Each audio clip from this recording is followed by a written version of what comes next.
Excelentíssimo senhor professor Ubaldo César Baltazar, felicista de hoje,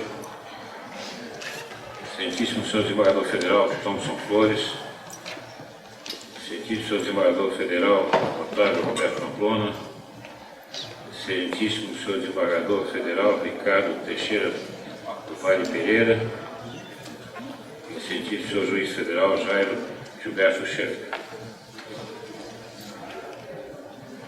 Senhoras e senhores, senhores magistrados, senhoras magistradas, honrado pelo convite da Escola da Magistratura do Egrégio Tribunal Nacional Federal da 4ª Região para presidir a mesa da conferência de encerramento do encontro de Florianópolis, minhas primeiras palavras são para expressar a alegria e compartilhar com os colegas a confiança nos cursos e nos compromissos das 32 escolas estaduais e federais da magistratura. O bom momento vivido por todos todas as escolas, é o reconhecimento constitucional dessas instituições como formadoras de magistrados. O crescente volume de cursos oferecidos e as estatísticas da Infam e das demais escolas são reflexo do trabalho coletivo e representam a seriedade das propostas e, principalmente, o sucesso das parcerias firmadas. Vivemos, na verdade, uma nova era no Judiciário Nacional. Aliás, nesse ponto, eu que sou oriundo do Ministério Público de longa data, talvez a maioria ainda não tivesse nem nascido, precisavam ver o que era antigamente a escola, tanto do Ministério Público como da magistratura, isso nos tempos da década de 70 e início de 80. Hoje é bem diferente. Hoje suas lideranças estão conscientes da necessidade de formar e aperfeiçoar novos magistrados para a incansável tarefa de julgar questões que envolvem os mais preciosos bens do ser humano. Entre eles, apenas para citar exemplo, a vida, a liberdade, saúde e educação. Ao completar 25 anos, a Constituição Federal de 88 constitui marco histórico da transformação da nação brasileira em Estado constitucional, novo paradigma dos direitos fundamentais e catalisador do pluralismo democrático e republicano, revelando-se dois elementos como estruturantes da opção constitucional pela efetividade de suas normas, quais sejam a eficácia irradiante dos direitos fundamentais e a maximização da inafastabilidade da apreciação jurisdicional. O objetivo comum deve ser melhorar ainda mais a prestação jurisdicional, e isso, evidentemente, não é fácil em um país continental como o Brasil. O juiz, guardião das promessas constitucionais, nas palavras de Garapon, tem que estar otimamente preparado, sob todos os aspectos, para decidir da melhor forma possível. Por isso é essencial estabelecer políticas públicas voltadas para a capacitação, atualização e aperfeiçoamento constantes, continuados. É o que tem feito, com absoluto êxito, a modelar a escola da magistratura do Tribunal Regional Federal da 4ª Região. A 4ª edição do módulo número 1 do currículo permanente, eficientemente coordenado pelo eminente desembargador federal Otávio Roberto Pamplona, é a prova do comprometimento da Imagens para com a salutar evolução. E agradecendo mais uma vez a oportunidade de participar deste grandioso evento, quero parabenizar de antemão o ilustre conferencista desta tarde, o eminente professor Dr. Ubaldo César Baltazar, em nome de quem, novamente, saúdo todos os magistrados e palestrantes presentes. Que a Imagens continue a desempenhar brilhantemente suas atribuições constitucionais. Muito obrigado.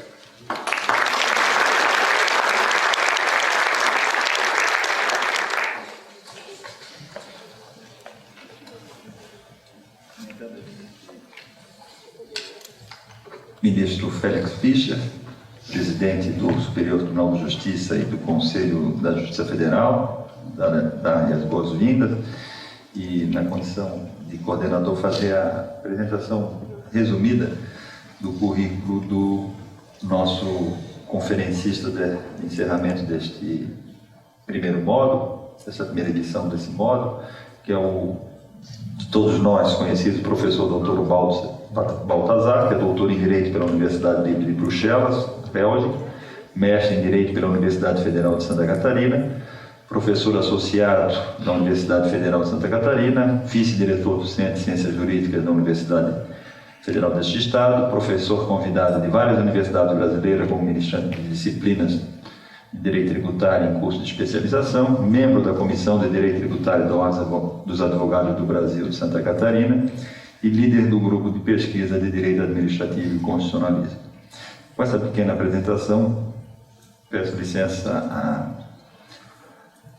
para devolver a palavra ao eminente presidente da mesa, para que dê prosseguimento, então, Então, passo a palavra a esse título ao professor Dr. Ubaldo César Baltazar.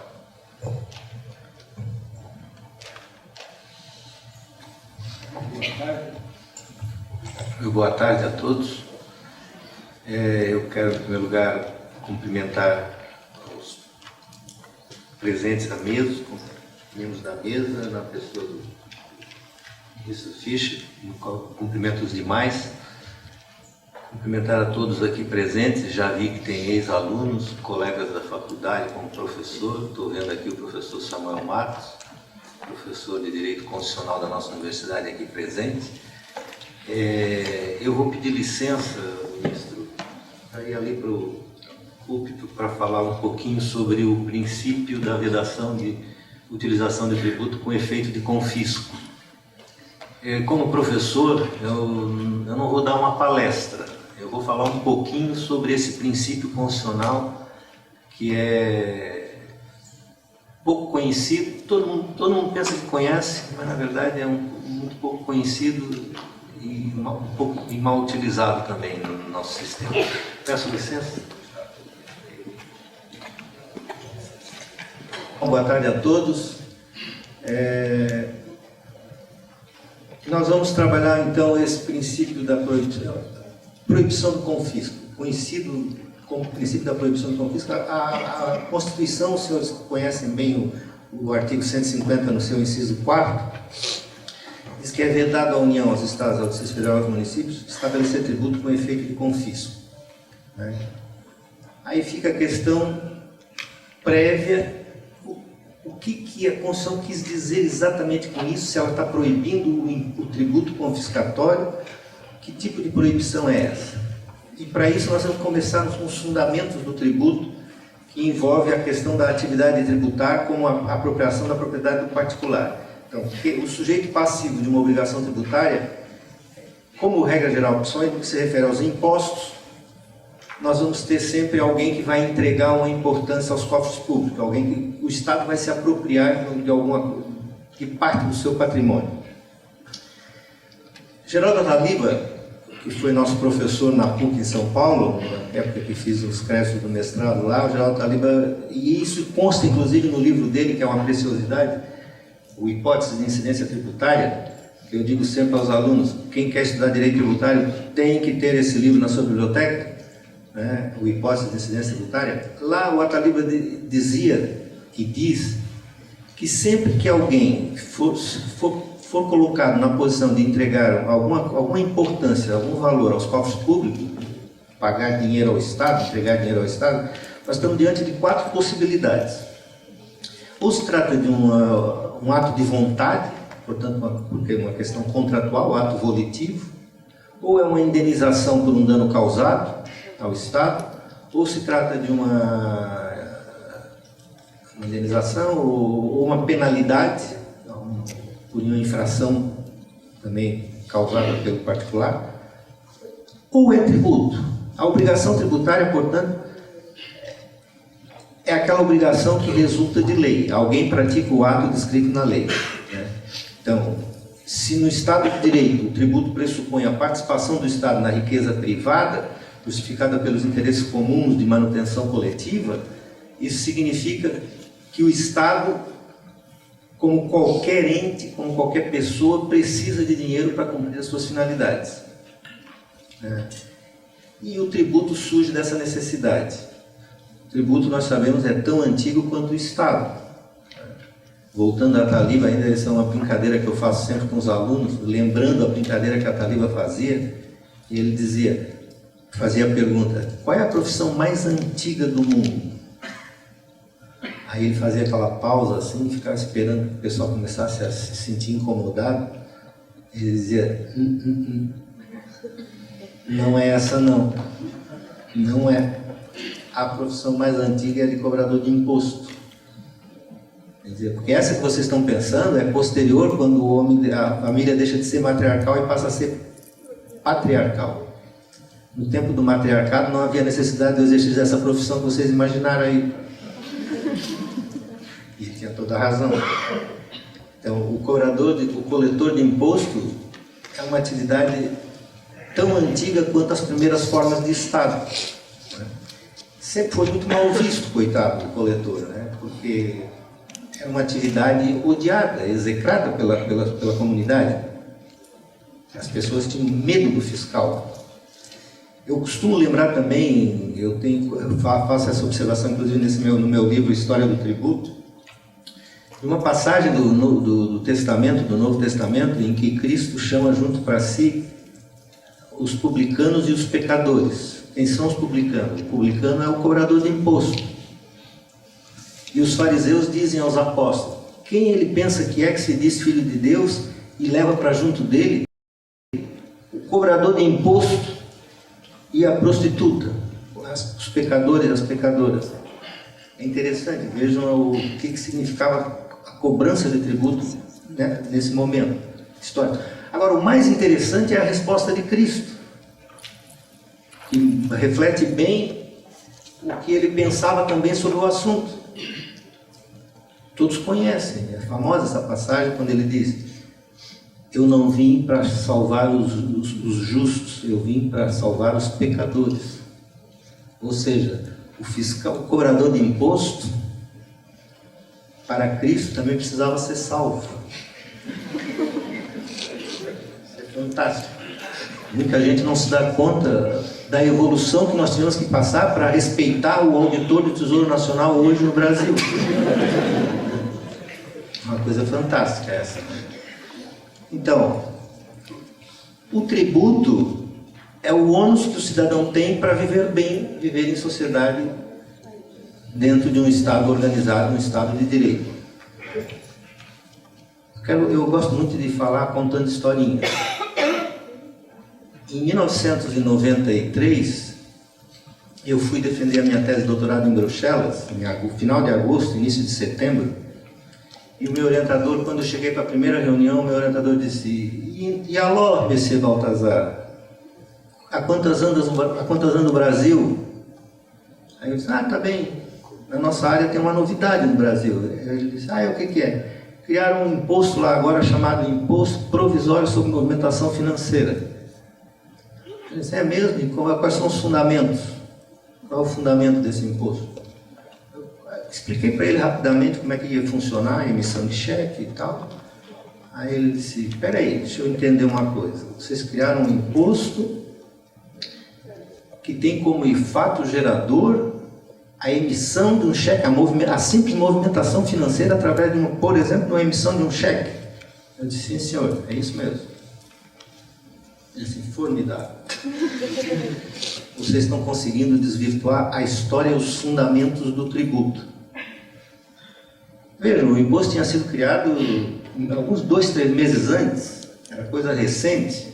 Eu não tinha parado para pensar sobre essa ótica ainda, quando ele me disse, Messias do Sar, que era meu orientador, disse assim: Baltazar, o fundamento filosófico e ideológico do tributo pressupõe o quê? Pressupõe aumento de riqueza, benefício que o particular recebe, seja através de um aumento do seu patrimônio, da sua renda, um serviço que o Estado lhe preste, é sempre algo positivo. Eu disse: sim, está certo, professor, mas e daí? Esse imposto que vocês estão criando no Brasil agora derruba esse fundamento na medida em que, se o cidadão emitir um cheque para cobrir um prejuízo, ele vai ter que pagar o tributo. Contraria toda a história atual, todos os fundamentos que nós encontramos para o tributo hoje.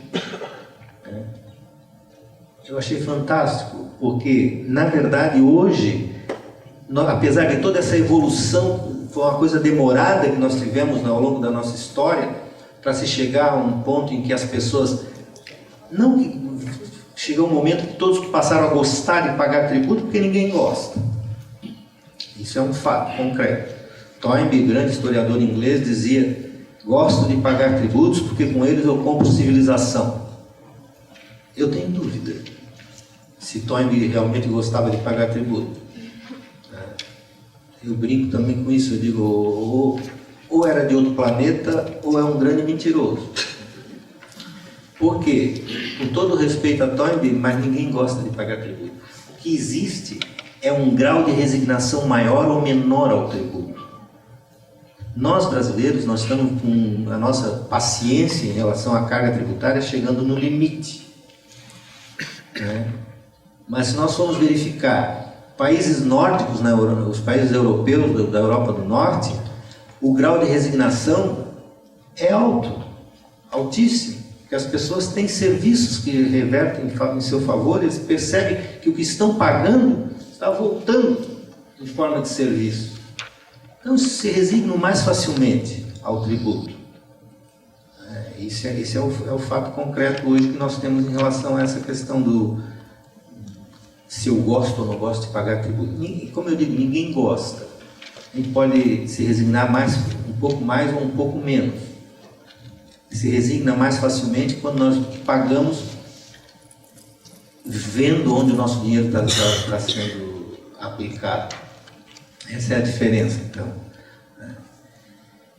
O tributo, como eu digo, o tributo depende do nosso consentimento. É um consentimento que não é meramente formal, também deve ser formal, porque precisa de lei. Aqui é aquela história de que o tributo é pago de acordo com a autorização do devedor. Nós que pagamos o tributo, nós autorizamos através de lei. Mas esse consentimento tem que ser dado também nos limites que a Constituição impõe quando inaugura o Estado. Isso de acordo com o pensamento do professor Estevão Orvar. Então nós temos o consentimento não meramente formal, mas nos limites também que a Constituição impõe quando estrutura o Estado.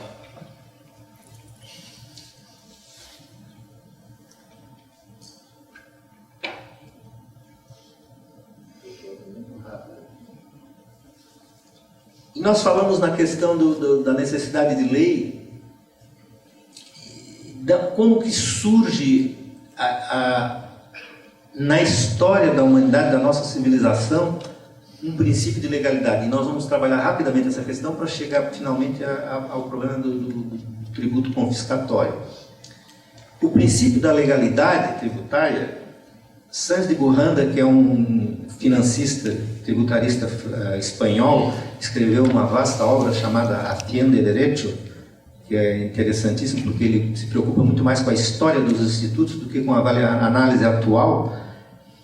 Ele vai atrás dos fundamentos do princípio da legalidade, na história da legalidade. Ele chega nos reinos antigos da Espanha, cidades italianas que tinham conselhos em que o rei, o príncipe, o duque, tinham conselhos que o ajudavam a administrar. Mas ele diz o seguinte: na realidade, o primeiro documento escrito que estabelece nitidamente, impõe obrigações ao executivo a uma posição de igualdade e quase que de mando por parte do povo, dos detentores da riqueza, é a Magna Carta inglesa de 1215, que tinha um artigo que foi a base de tudo.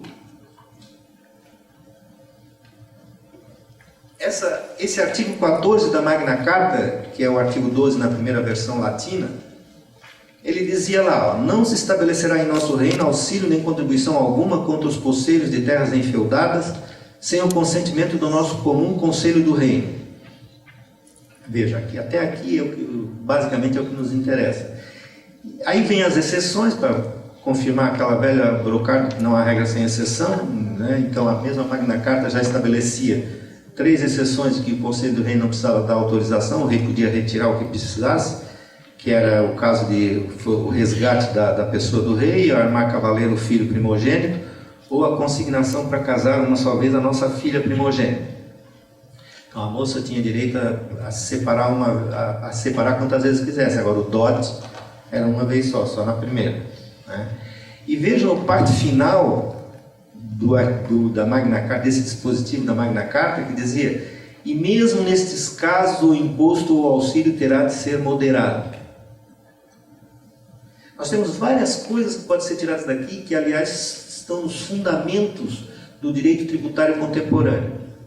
O direito tributário, os senhores sabem que é um ramo relativamente novo no direito hoje.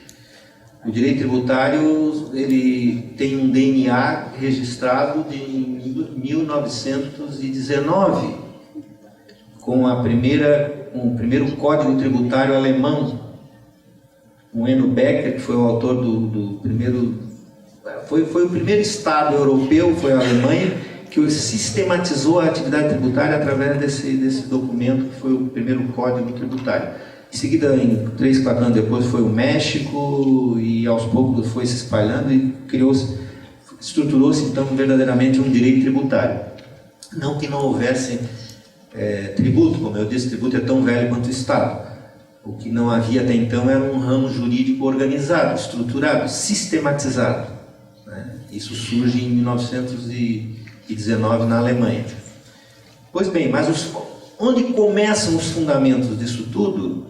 Burranda coloca lá na Magna Carta de 1215, quando o Conselho do Reino, que depois vai se transformar na evolução também do direito inglês, e da política inglesa, se transforma na Câmara dos Lords, era o Conselho do Reino, impôs ao rei João Sem Terra um conjunto de regras, são 60 e poucas disposições da Magna Carta, em que o Conselho do Reino praticamente obriga o rei, João,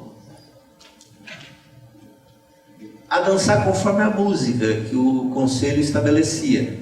Por quê? Porque o Conselho do Reino era composto pelos grandes proprietários de terra, que era a grande manifestação de riqueza na época. Quem eram os ricos, quem tinha dinheiro, é quem tinha terra. E quem tinha terra era a nobreza e o alto clero. Os bispos, arcebispos, cardeais e os barões, como genericamente se fala na Inglaterra até hoje, os barões. A nobreza, a grande nobreza inglesa, que eram os grandes proprietários de terra, que impuseram ao rei esse documento. Eles dizem: não se estabelecerá em nosso reino auxílio nem contribuição alguma contra os posseiros de terras enfeudadas sem o consentimento do nosso comum conselho do reino. Vejam, eles impõem uma obrigação ao rei, dizendo que a partir de agora, isso em 1215, qualquer contribuição passa por aqui, por quem é o dono do dinheiro, quem tem o dinheiro e que vai pagar. Isso vai evoluindo na Europa aos trancos e barrancos, idas e vindas. A Revolução Francesa vem confirmar isso lá já no século XVIII, XIX. Uma luta e tanto para restabelecer alguns princípios que tinham surgido lá na Inglaterra do século XIII. E nós tivemos aí então uma evolução lenta, mas fundamental. O tributo tem que ser consentido. O tributo só pode ser exigido se o povo, por seus representantes, assim diz que pode ser. Vou pagar tanto nos termos citais, e ali a lei estabelece. E muito importante também, que a Magna Carta colocou um sentimento que hoje todos dizem, que vocês vão, quem vai trabalhar isso, trabalha na doutrina, nós vamos ver vários autores dizem a mesma coisa, que é um princípio que está se arraigando na consciência de todos os povos civilizados, na consciência jurídica de todos os povos civilizados, é que o tributo deve ser estabelecido de uma forma razoável. Ele tem que ser moderado. O Estado não pode arrancar tudo do particular, porque seria matar a galinha dos ovos de ouro. Teve um primeiro-ministro francês que disse lá no século XVII, XVIII também, que a arte de tributar, mal comparando, é como a arte de arrancar as penas de um ganso sem que ele grite, e ele vivo. Colbert, se não me engano, se não me falha a memória, foi Colbert que disse isso. Agora imagine como tirar as penas de um ganso com ele vivo sem que ele grite. Essa é a arte de tributar, a arte de cobrar o imposto. E para cobrar o imposto, o Estado não pode matar a sua galinha dos ovos de ouro, não pode querer matar a galinha achando que está cheio de ouro lá dentro, quando na verdade tem que ser ovo por ovo. Essa é a questão. Isso avançou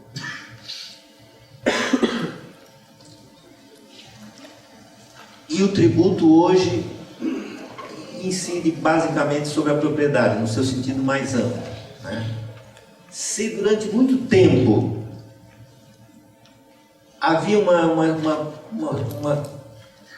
digamos, uma ideologia do que diz respeito ao direito de propriedade de forma absoluta, nós avançamos para uma situação em que mesmo o Estado, quando tributa, tem que as constituições atuais, contemporâneas, estabelecem limites a essa atuação.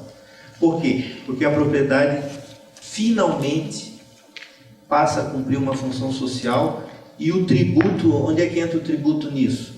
O tributo tem que respeitar esses limites que a Constituição estabelece. Nós podemos levantar várias disposições constitucionais que tratam do direito de propriedade ou da função social da propriedade. Eu coloco ali o artigo 5º, nos seus incisos 22, que diz que refere-se ao direito de propriedade. A propriedade deve cumprir a sua função social no inciso 23. O inciso 24 trata da desapropriação por necessidade ou utilidade pública ou por interesse social, ou seja, também não existe direito absoluto sobre propriedade atualmente, o Código Napoleônico há muito tempo deixou de ter a força que tinha também. O inciso 26 refere-se à pequena propriedade rural, que não será objeto de penhora para pagamento de débitos decorrentes da atividade produtiva, desde que seja trabalhado pela família. O artigo 153, parágrafo 4º, cuida do ITR, o Imposto Territorial Rural, que diz que ele será progressivo e terá suas alíquotas fixadas de modo a desestimular a manutenção de propriedade improdutiva. Ou seja, vejo que é uma espécie de exacerbação de alíquotas para que a propriedade rural cumpra a sua função social.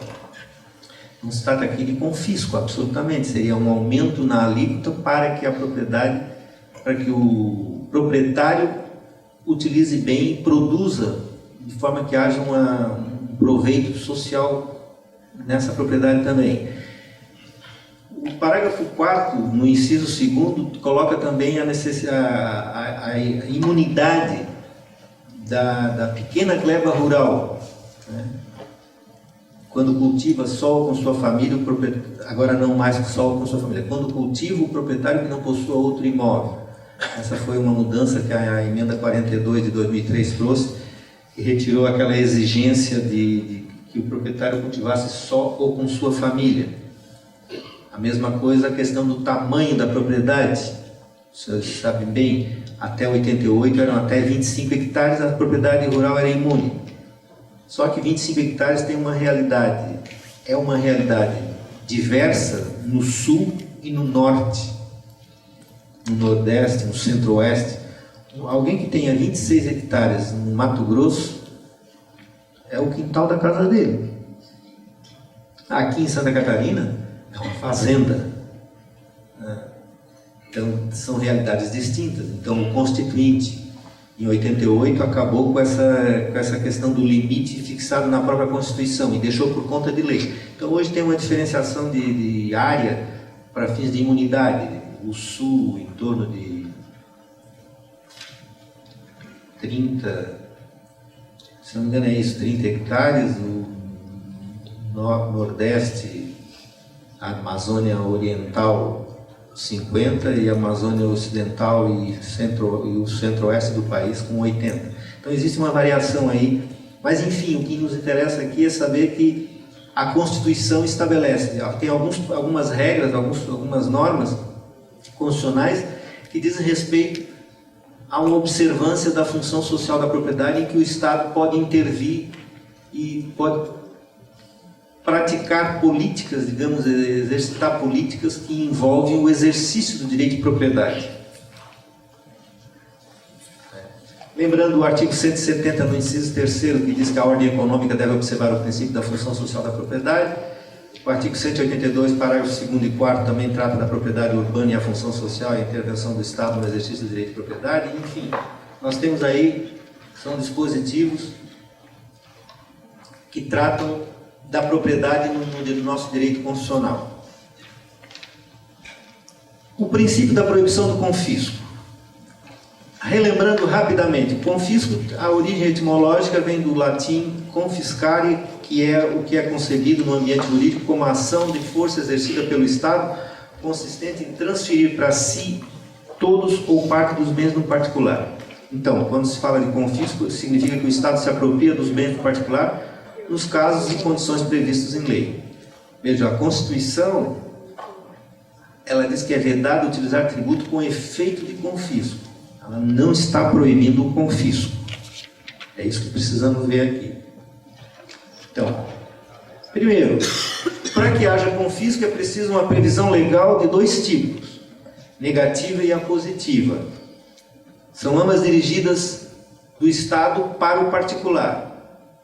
Então, uma previsão negativa consiste na tipificação de uma ação ou conduta proibida por lei. E uma segunda, que é positiva, que é a penalidade imposta ao transgressor, que consiste na perda do bem. Então, essa é a característica do confisco que nós precisamos ter claro aqui com relação ao nosso princípio aqui. Em matéria fiscal, Plácido e Silva diz: o confisco indica o ato de apreensão de mercadoria contrabandeada ou que seja posta no comércio em contravenção às leis fiscais. O poder público apreende e confisca para cobrar os impostos e multas devidas. Vejam, o Plácido e Silva faz referência ao confisco em matéria fiscal tendo escrito isso antes de 88. Nós não podemos esquecer também uma questão interessante, não deixa de ser interessante.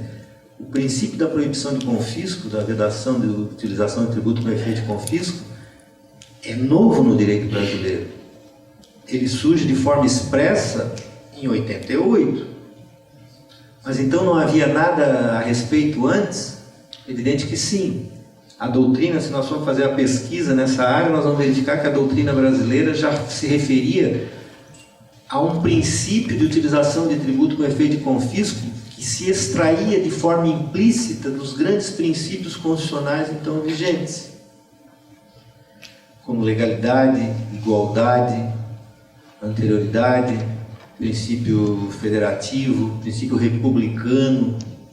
Se extraía daqui, muitos tiravam desses princípios que já estavam expressos uma proibição de tributação exacerbada, que viesse a caracterizar um verdadeiro confisco, que tivesse efeito confiscatório.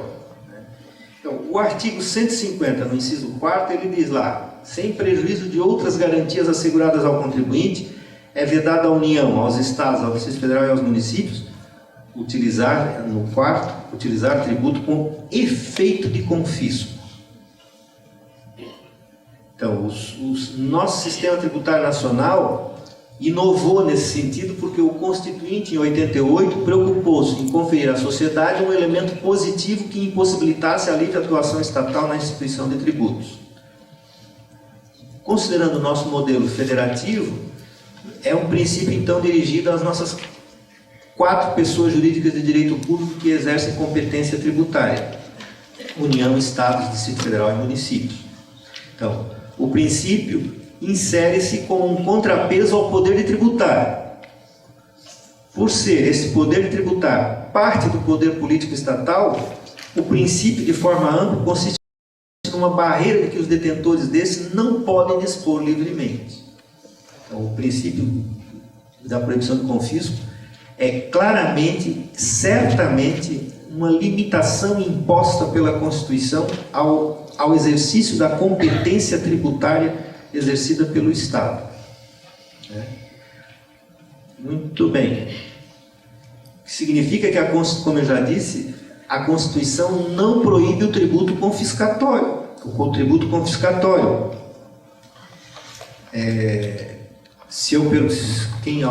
Alguns fumam, né? Muita gente fuma. Eu normalmente faço a pergunta para um auditório menor. Ele está para um auditório desse, quem fuma? Olha só, que beleza, que maravilha. Ministro, fazia muito tempo que eu fazia essa pergunta e não recebia nenhum dedo levantado. Impressionante. Ninguém fuma. Não. Olha só. Aí o exemplo até perde um pouco a força. Eu gosto sempre de dizer assim, alguém levanta e diz assim, tá vendo só quanto é que custa um maço de cigarro? Eu não sei nem sei quanto é que está um maço de cigarro hoje, mas eu diria colocar R$5, R$4 talvez. Não sei se é isso. Ninguém fuma mesmo? Ninguém me ajuda aqui para dar o valor do preço de um maço de cigarro? Pois bem, um maço de cigarro hoje, o que se paga no preço de um maço de cigarro corresponde a aproximadamente 72% de tributos. Mas isso é confiscatório? Mas alguém reclama? Nem quem fuma não reclama. Por quê? A Constituição não proíbe o tributo confiscatório. Porque em alguns casos é preciso, sim, exacerbar a carga para que, não só para que o Estado arrecade mais, mas principalmente é uma forma de penalizar a utilização, o consumo de certos produtos, de certos bens, em que não há interesse social que sejam consumidos. Num sistema capitalista, eu não posso proibir alguém de fabricar o cigarro, o uísque. Aqui eu já começo a discutir. Esse negócio de dizer que o uísque é supérfluo, pode ter uma carga pesada, também é complicado isso.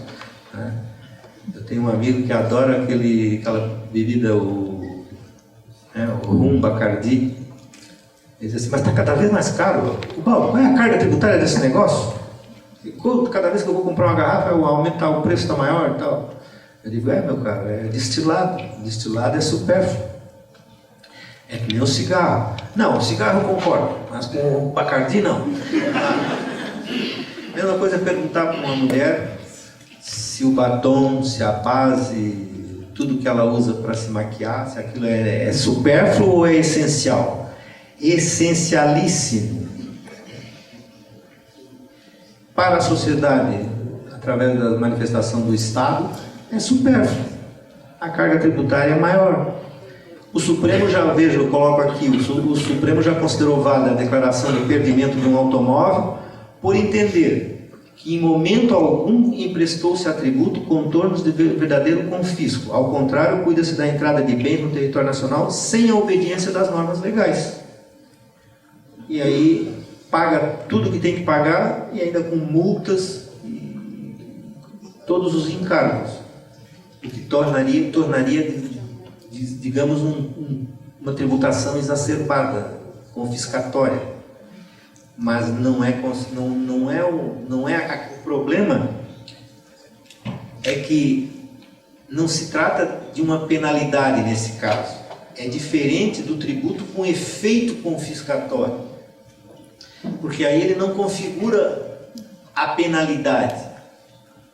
Porque não existe, quando se trata de tributo com efeito confiscatório, isso não significa a utilização do tributo como uma forma de penalizar. está se aumentando a carga tributária apenas para que se arrecade mais. Então é pior, soa como se punição fosse sem ser uma verdadeira punição. Aqui reside a distinção entre tributo confiscatório e tributação com efeito de confisco, tributo com efeito de confisco.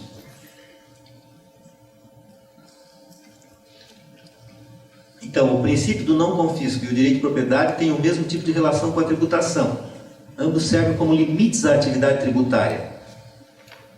Significa que o Estado, no Brasil, representado pelas 4 pessoas jurídicas de direito público exercendo competência tributária, tributam de acordo com as regras e princípios estabelecidos na Constituição. No que nos diz respeito aqui, quais são os limites? O direito de propriedade, relativizada pela função social da propriedade hoje, como a gente viu inicialmente, e o princípio do não confisco, que funciona como um limite, então, ao exercício da competência tributária. Então, a tributação é permitida pela Constituição, desde que, entre outras condições, não viole o direito de propriedade nem tenha efeito de confisco. Nos diz Orvat novamente. O que é proibido, explicitamente vedado, são os efeitos de confisco, ou seja, que as consequências de uma conduta lícita sejam equivalentes às consequências de uma conduta ilícita. Claro, porque seria redundante se a Constituição afirmasse que o tributo não pode ser confiscatório, como uma penalidade, quando nós sabemos que o Código deixa bem claro que o tributo não constitui sanção de ato ilícito. Então, considerar o tributo como uma sanção, aliás, aqui até eu lembro o Código Tributário, nos seus 2 dispositivos que me ocorre aqui agora. O artigo 3º, que define, nos dá o conceito de tributo, lá quando diz que tributo é toda prestação pecuniária compulsória em moeda cujo valor nela se possa exprimir, que não constitua sanção de ato ilícito, instituída em lei e cobrada mediante atividade administrativa plenamente vinculada. Então veja, o tributo é uma prestação pecuniária compulsória que não constitua sanção de ato ilícito. Então o tributo não pode ser considerado uma penalidade. O próprio conceito de tributo, que Geraldo Ataliba dizia, apesar de um conceito de ordem legal, porque está no Código, mas decorre da Constituição. Tanto que o Geraldo Ataliba cansava de dizer que o conceito de tributo é um conceito constitucional, que é explicitado no Código Tributário, no artigo 3º. Só que aí isso vai aparecer depois, na parte final, agora na nossa conversa, o Código joga um pouco digamos, confunde um pouco e joga um pouco de confusão aqui no artigo 113. Quem dá aula de direito tributário deve se lembrar do parágrafo 1º do artigo 113, e diz assim: trata da obrigação principal. O caput diz, a obrigação tributária é principal ou acessória. Aí vem o parágrafo 1º e diz assim: a obrigação principal tem por objeto o pagamento de tributo ou penalidade pecuniária e extingue-se juntamente com o crédito dela decorrente. Quando ele diz que o objeto da obrigação principal, que é a obrigação de pagar tributo, tem como objeto o pagamento de tributo ou penalidade pecuniária, Luciano Amaro dá um pulo desse tamanho. Peguem o livro do Luciano Amaro e olhem o que ele diz a respeito da redação desse dispositivo. Ele só não diz palavrões porque é um professor educado e não ia fazer isso no livro dele. Mas ele demole o legislador que escreveu uma bobagem dessa.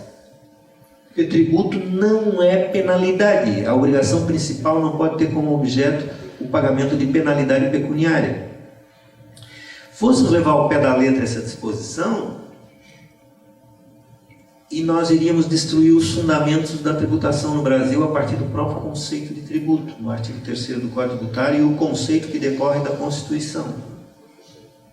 O tributo é pago porque nós praticamos um ato previsto em lei. Eu não estou dizendo aqui nenhuma novidade.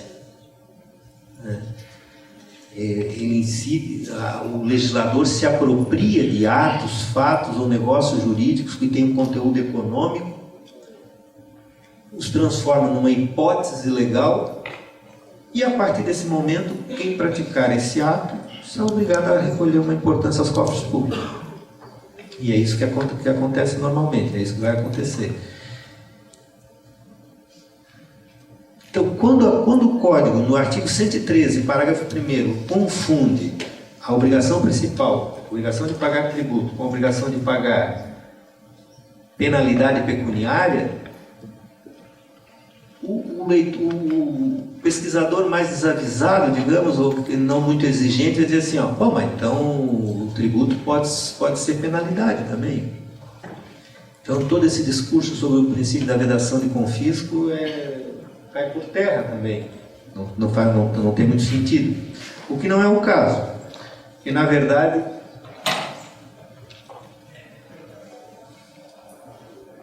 na realidade, quando se tem um pouquinho de paciência para ler o Código Tributário e fazer uma boa interpretação do artigo 113, nós vamos chegar a uma conclusão.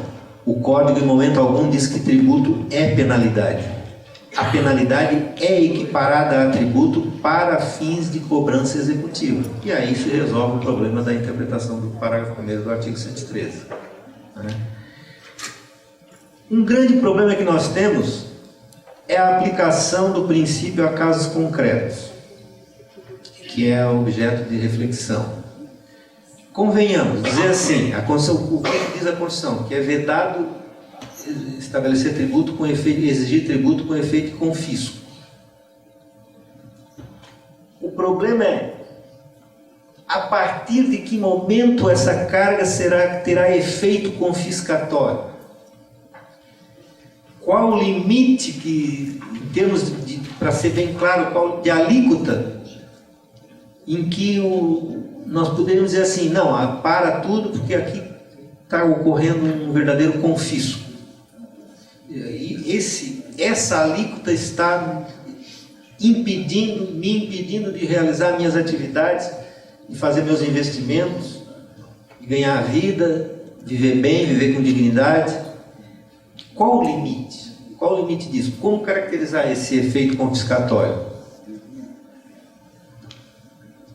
O Luciano Amaro diz, o princípio da vedação de tributo confiscatório não é um preceito matemático.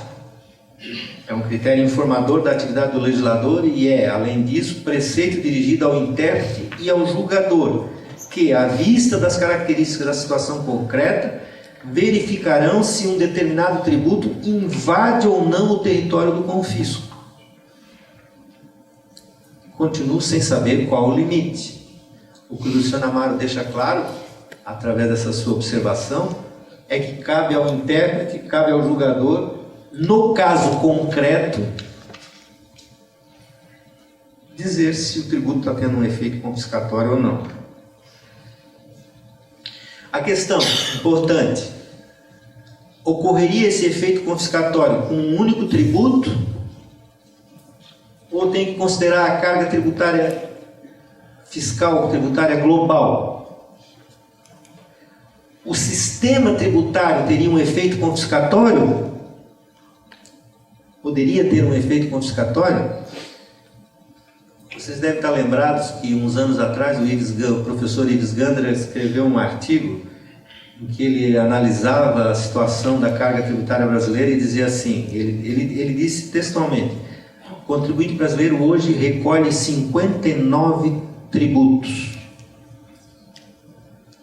Foi muito interessante porque a mídia se apropriou dessa afirmação e reproduziu da seguinte forma: o contribuinte brasileiro, o Ives Gandler disse que o contribuinte brasileiro está sujeito a recolher 59 tributos. A mídia se apropriou e disse assim: o contribuinte brasileiro paga 59 impostos. Porque para a mídia a distinção entre tributo, imposto, taxa é completamente irrelevante. Eu mesmo já dei, quando procurador do município aqui, dei uma entrevista para um repórter de um grande jornal aqui do estado, e sobre uma contribuição de melhoria ao estado municipal, e ele dizia assim: Tá, doutor, mas e esse imposto? Eu disse, não, não é imposto, é contribuição de melhoria. Aí ele disse, tá, ainda tocar mais à frente. Essa taxa, não é taxa, é contribuição de melhoria. Olhar para bastante ele assim, mas então, doutor, qual é a diferença? Eu assim, então anota aí. Aí comecei, dei uma aulinha para ele, o que é tributo, o que é imposto, o que é taxa, contribuição de melhoria, empréstimo compulsório, contribuições especiais, falei, expliquei. Aí eu disse para ele, nós estamos falando aqui de uma espécie de tributo, que é a contribuição de melhoria. Ah, tá bom. Dia seguinte no jornal, mas saiu uma salada. Uma salada. Coisas que eu não disse, ele botou na minha boca que essa taxa não vai durar muito tempo e tal, não sei o quê. Quem é daqui lembra da história da contribuição de melhoria da rede de esgoto lá no início dos anos 90? Foi bastante, deu uma celeuma muito grande. Enfim, eu digo, a mídia não faz muita diferença entre tributo e imposto. O que eu estava colocando é a questão da afirmação do Ives Gandra. O mais interessante é que cada vez que era criado um novo tributo, a própria mídia dizia, agora são 60, são 61, 62, o último cálculo que eu cheguei está em 69, impostos. Vejam, não existe seria insuportável para um empresário ter que recolher 69 tributos. O sistema seria confiscatório.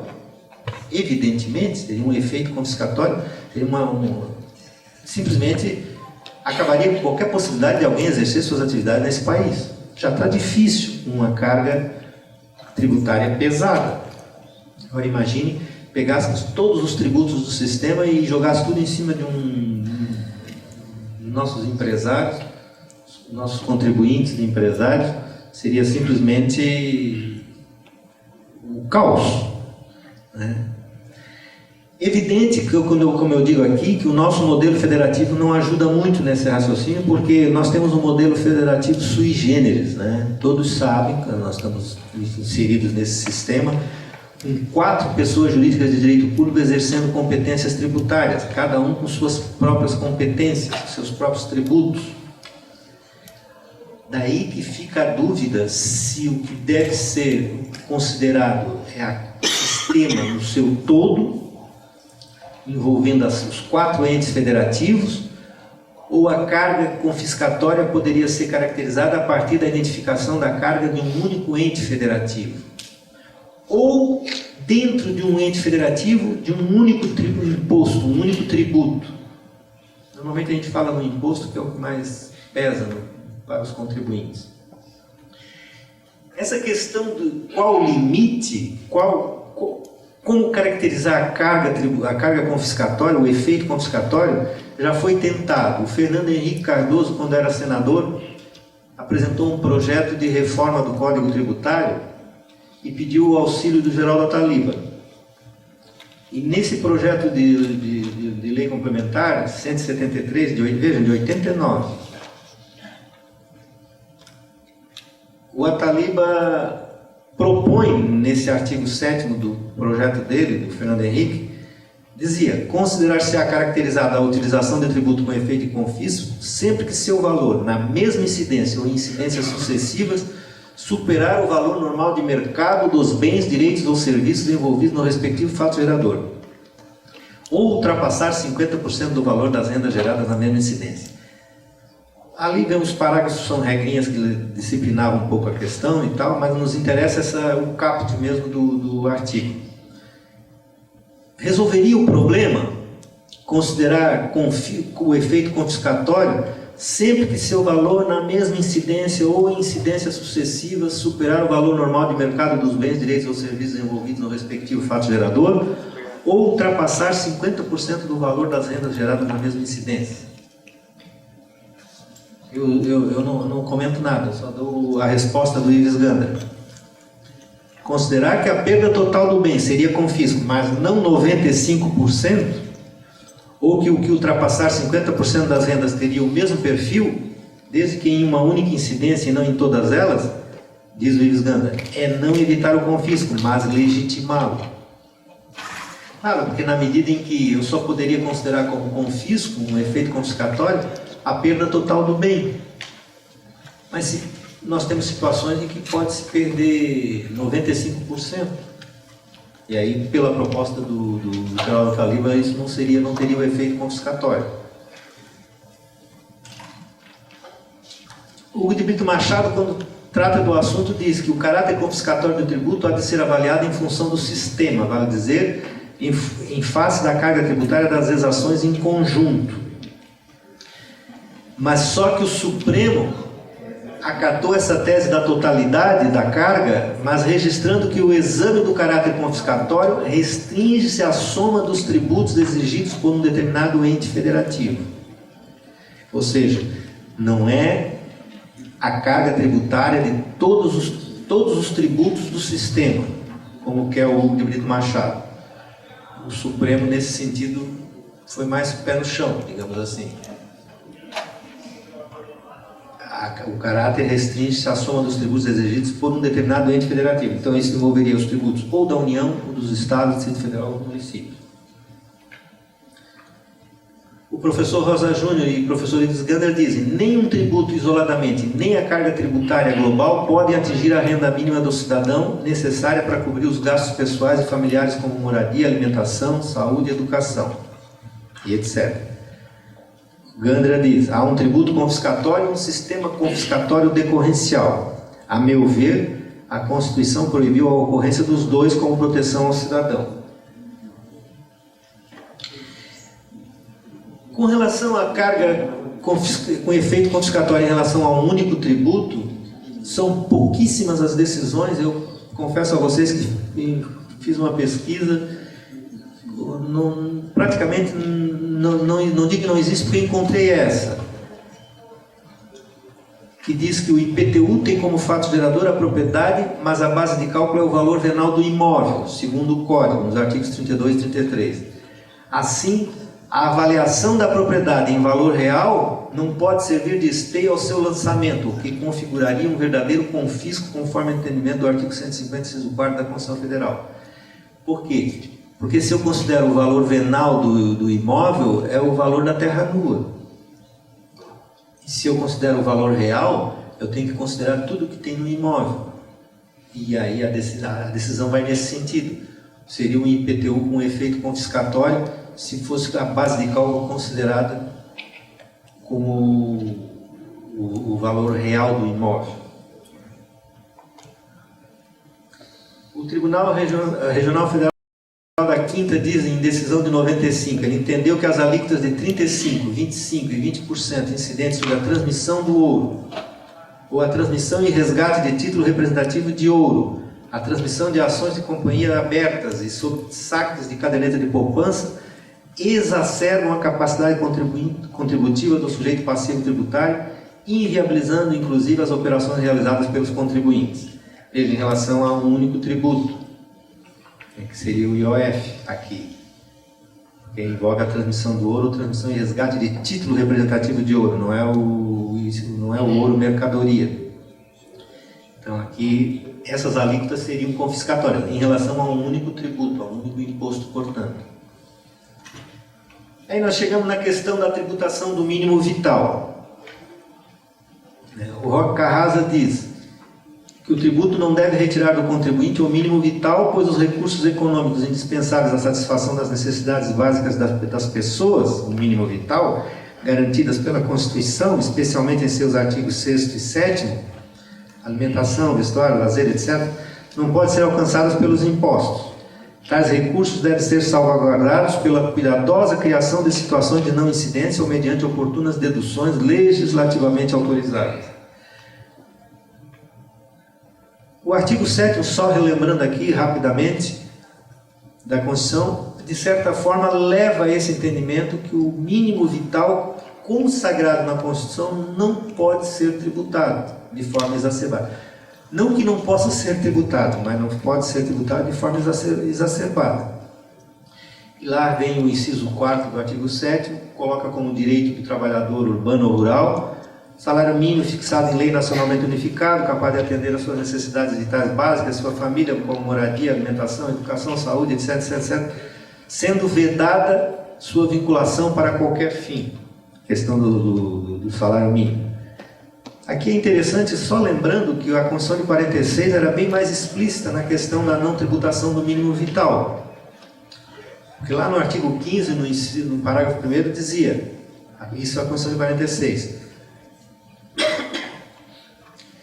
são isentos do imposto de consumo os artigos que a lei classificar como mínimo indispensável à habitação, vestuário, alimentação e tratamento médico das pessoas de restrita capacidade econômica.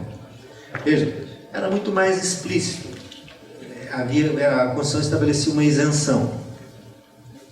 Se é isenção, na Constituição, na verdade, nós tínhamos uma imunidade, diz a melhor doutrina. Não é a terminologia que vai me dar o Instituto. O Instituto aqui é a imunidade, não de isenção. Mas, enfim, nós tínhamos aqui uma imunidade bem caracterizada, muito mais clara do que a Constituição atual. Mas é em função dessa interpretação histórica que se conclui que a Constituição atual veda tributar o mínimo existencial também.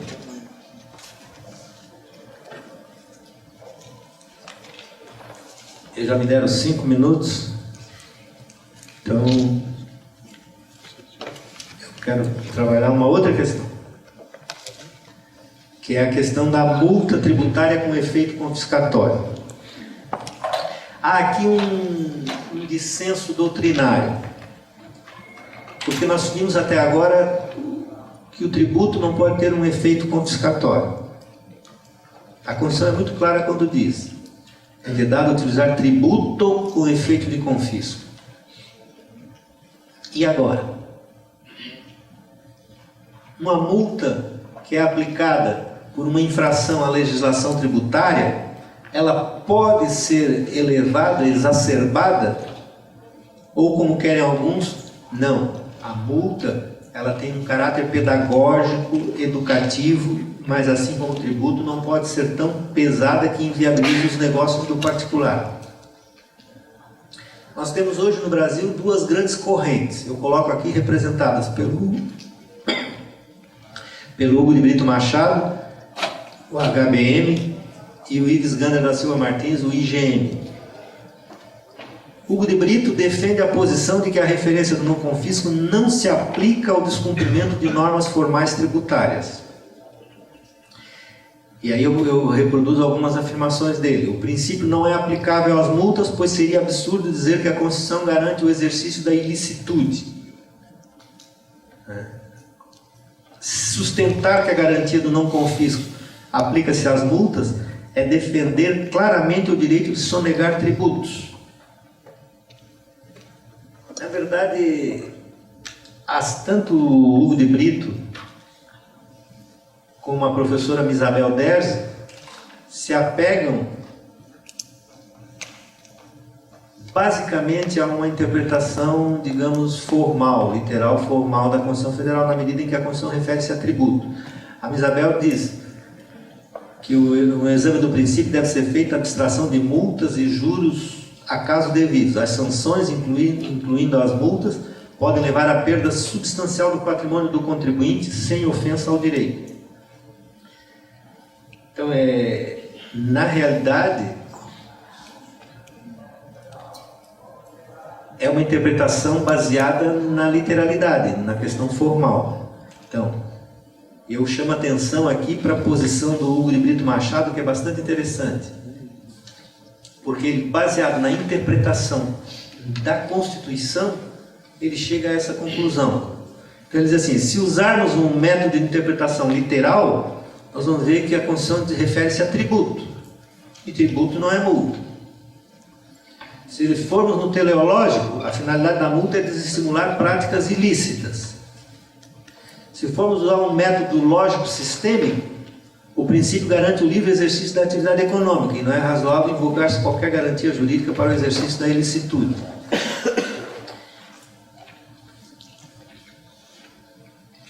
O Ives Gander defende uma posição bem mais ampla. Ele sugere a ideia que a aplicação do princípio contido lá no artigo 150, inciso 4º, não protege tão somente o tributo, mas também toda obrigação dela decorrente, inclusive a gerada pelo inadimplemento do contribuinte.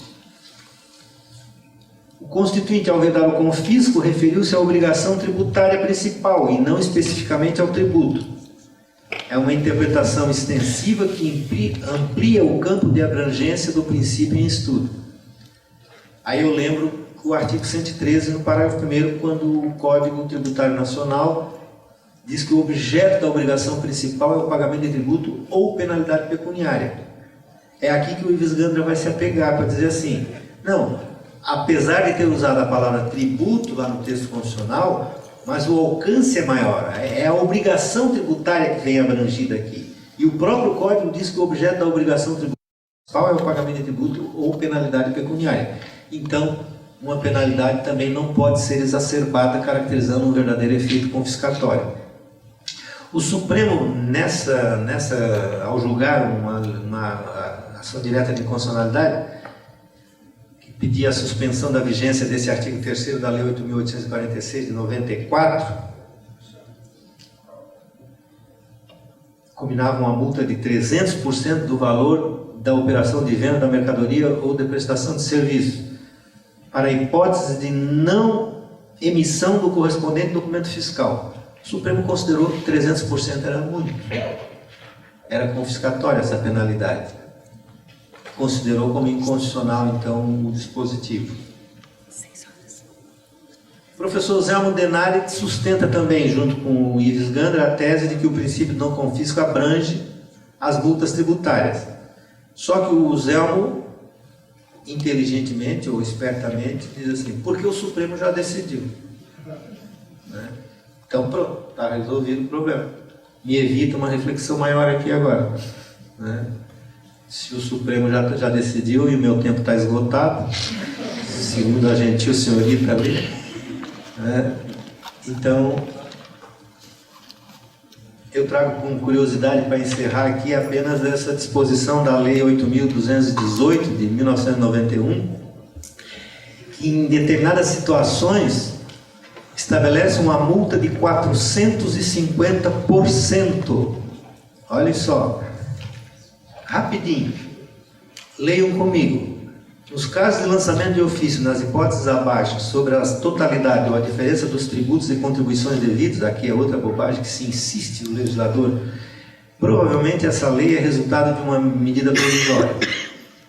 Porque no legislativo, provavelmente, eles não colocariam tributos e contribuições.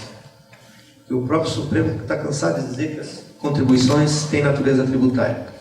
Então, tributos e contribuições devidos, inclusive as contribuições para o INSS, serão aplicadas as seguintes multas: 100% no caso de falta de recolhimento, da falta de declaração e tal, 300% nos casos de evidente intuito de fraude, definido nos artigos tais da 4.502 de 64, que define sonegação, fraude e conluio, independentemente de outras penalidades administrativas ou criminais cabíveis.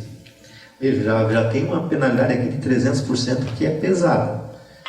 Aí o parágrafo 1º vem e dá o arremate. Se o contribuinte não atender no prazo marcado a intimação para prestar esclarecimentos, as multas a que se referem os incisos 1º e 2º passarão a ser de 150% e 450% respectivamente. Fica a pergunta, é confiscatório? Tem efeito confiscatório? Dependendo dos volumes de dinheiro em jogo, pode ser o fechamento da empresa. Porque, veja, eu encerro fazendo uma pergunta. Quem já deu dinheiro para a flanelinha lá no estacionamento, na rua? Aqui em Florianópolis tem muito disso. Bote o seu carro numa rua cuidada por flanelinha. Aí ele chega e diz assim, ô doutor, deixa o dinheiro aí para o cafezinho. Aí eu dou R$20. Ele vai olhar a placa do meu carro, não vai esquecer nunca mais, e cada vez que eu chegar nas imediações ele vai me encontrar a melhor vaga. No outro dia eu chego, é outra rua, outro flanelinha, ô doutor, eu não tenho dinheiro nenhum, tenho só 50 centavos no bolso. Eu dou 50 centavos. Ele vai olhar a placa do meu carro, vai puxar o canivete, vai fazer um X assim na porta, o canivete dele. Qual é a diferença? Qual o peso de 50 centavos e de 20 centavos na renda do cidadão? Depende, cada caso é um caso. Por isso que é difícil explicitar quando um tributo tem efeito confiscatório. Percebe onde eu quero chegar? R$20 na renda de um cidadão que vive de recolher dinheirinho de motorista na rua, que retire 500, 600 reais por mês, R$20 pesa muito. É muito dinheiro. 50 centavos para quem ganha 50 mil, 100 mil reais por mês, mas não representa absolutamente nada. Nada. A classe média brasileira hoje já considera R$5 não vale mais nada? Deem R$5 para o flanelinha. Ele não vai riscar o carro. Não vai mesmo. Talvez em São Paulo. Em Florianópolis, os R$5 ainda pesa alguma coisa. Então, fechando, encerrando, eu trouxe algumas ideias, algumas reflexões sobre um princípio que, apesar de ser abordado por muitos autores hoje, mas ainda está precisando de muita reflexão, porque ele é colocado na Constituição de uma forma até certo ponto vaga. Não há limites precisos, e é isso que gera a perplexidade da doutrina e mesmo da jurisprudência. Muito obrigado.